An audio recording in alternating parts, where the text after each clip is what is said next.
Hi, welcome. So in this lecture, we'll explain the concept of Git tagging and we'll work with the repository demo tag, which is a freshly created repository. You can check the contents of the directory. Now, as a general introduction, Git has the ability to tag specific points in history as being important. Tags acts as bookmarks. Normally, people use a tag functionality to mark release points such as version 1.0, version 1.3, and so on. Now, Git uses two main types of tags: lightweight tags and annotated tags. So we'll start working with the lightweight tags first. Now, a lightweight tag is very much like a branch that doesn't change. It is just a pointer to a specific commit. So let me clear the screen and we'll start with a working example on lightweight tag. So before we create the tag, let's examine our history using git log and the following options. Press enter. So that's our commit history. I have edited and made a couple of changes and build up a commit history for the demonstration purpose. So let's now create the tag. So the command is git tag. Then you got to have a tag name. So let's have our tag name v1.8-rc1. So rc1 is basically a short form for release candidate. Press enter and our tag has been created. Let's check using the command git tag, which lists all the tag in our repository. Press enter and here you go. It lists our tag v1.1 rc1. You can also list the tag using the command git tag with --list option. Press enter. Now remember that you should use the -- option with the list, or else Git will create a tag called list. So let's execute our git log command once again. We'll retrieve the earlier command, press enter, and here you go. So here in the newly executed git log command, you can see the tag over here and it has been tagged to this particular commit ID. Now remember one important thing, that if you execute the command git tag and then the tag name, it will always tag with the latest commit. However, you can associate the tag you create with a specific commit as well. We'll talk about associating a tag with a specific commit later on. Let's clear the screen and let's re-execute our git tag command to list our tag. And now if you want to list details about this particular tag, you can use the command git show and then the name of the tag.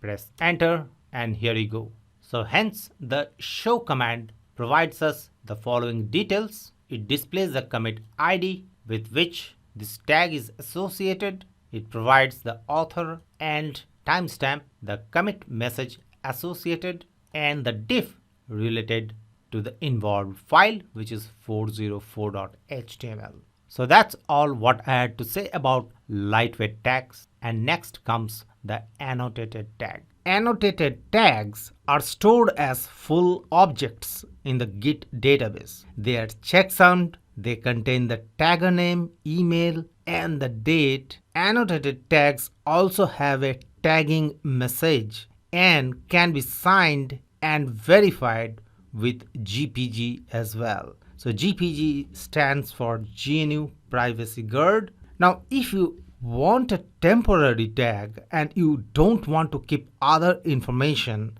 lightweight tags will be good enough for you. However, it is recommended that you create annotated tags so that you can have all this information which I just now mentioned. So let's start with a working example. So we continue to work with a demo tag repository with which we worked earlier. So let's execute the git log command to check our commit history.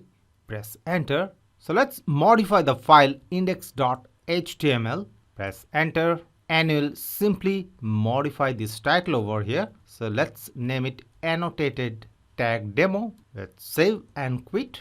And let's do an express commit using git commit -am, since index.file is a tracked file and our simple commit message is master, since this is a master branch. So we have a typo here. I'll remove one extra M. Now let's continue with the commit message. So it's master branch. So master colon modified title, and then the file name is index.html. Quotes close, press enter, and our commit is done. And let's now create our annotated tag using the command git space then tag dash a. We'll explain the dash a option, and then our tag name, which is v-1.9. so v stands for version basically, and then rc2. so rc stands for basically release candidate, and then dash m. so dash m stands for the tag message, and then the tag message itself. So let the tag message be release version 1.9. Quotes close, press enter. So let me now explain the command. So the dash a option stands for annotated and is short for the dash dash annotated option. So let me show you that. So you can see here, so instead of dash a, you can use dash dash annotated as well.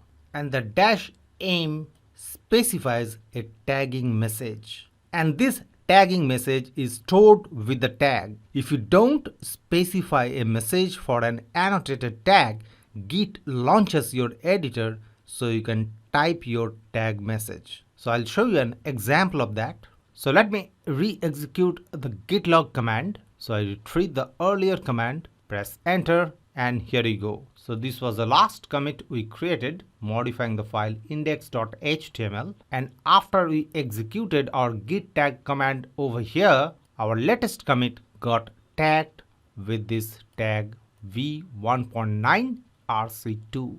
So remember that whenever you execute the git tag command and you do not associate it with any particular commit ID, then the tag will get associated with the latest commit ID, as in this case here. So let me clear the screen. So let's create another commit and then another tag. So I'll modify the file index.html once again, press enter, and I'll do a simple change over here. So here, instead of normalize mean.css, I'll simply use normalize.css, which is a reference to a style sheet. So this is a simple change. Let's save and quit, and let's do an express commit by retrieving an earlier commit message. So we'll do an express commit this time, and our express commit message is master, since you are in the master branch, and we took the action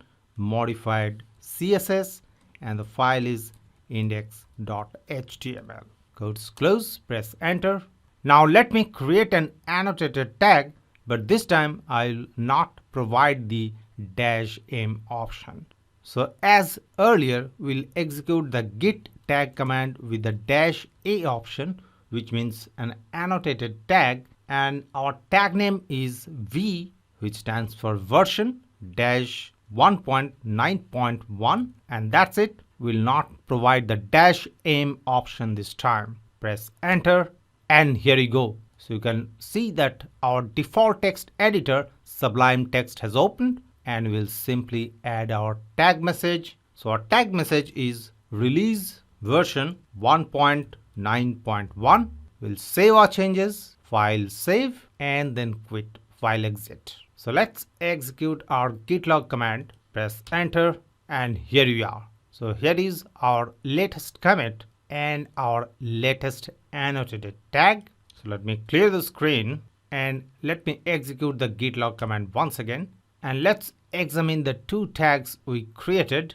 One was v-1.9.1 and the other was v1.9 rc2. So we'll list our tags first using git tag. You can provide the -- list option as well. Both will work. Press enter, and here we are. Now if we want to examine our tag or check the details related to the tag, then you can execute the command git show and then the name of the tag. So let's check the details of our latest tag, which is v-1 10.9.1. Press enter and here we are. So if you examine the information here closely, you can see that the information provided by Git for an annotated tag is slightly different compared to a lightweight tag. So first here you have the tag name and then the name of the tagger and then the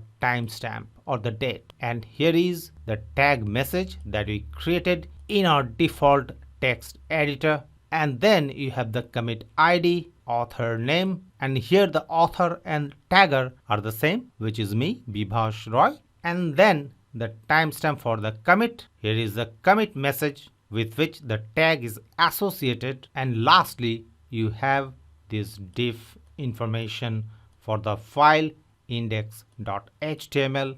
So remember that this was a file that was involved in the commit with which this tag is associated. So with this, we conclude this lecture.